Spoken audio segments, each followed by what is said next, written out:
Yeah, it makes a ton of sense. So I guess if you're building a portfolio of just dividend producing stocks, you probably want to spread that out a little bit. High risk chunk over here, a little bit maybe, A and little then bit of everything, yeah, 100%. And but the thing is okay, high you want yield to chunk. compare. You want to compare it, like if you have a stock that pays a 3% dividend, but has a consistent history of raising the dividend, and you know that if you buy it at this price, that 3 years from now, it's very likely that that dividend will be 3 or 4%, or let's say 30% higher than the current. Let's say it's paying out $1. You'll think that on average it'll be $1.30 a few years from now, that they're going to continuously increase their dividend streams.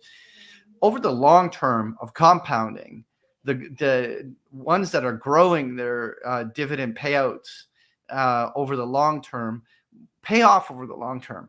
Yet Yeah, if you go for a high dividend yield immediately, but then they start cutting their dividend, bad you news. may over the long term end up averaging far less of a dividend stream, even though you started off strong out of the gate and got a big dividend in. Mm, So it generally, I actually don't think you should overthink it.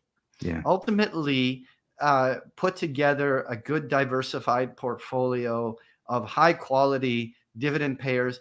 What you do is start off with taking a dividend paying ETF or mutual fund, and look at their top 10 holdings.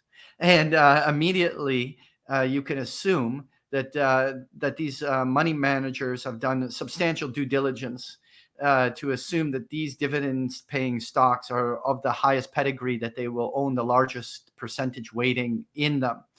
And then you wrap around that riskier income streams and dividend streams to try to enhance your yield, but you use like a core dividend base, and then play a game of trying to enhance it. love it. Sage advice. Okay, cool. Let's jump into the next one here. All right. Thank you, Patrick. All right. This one's from Mike.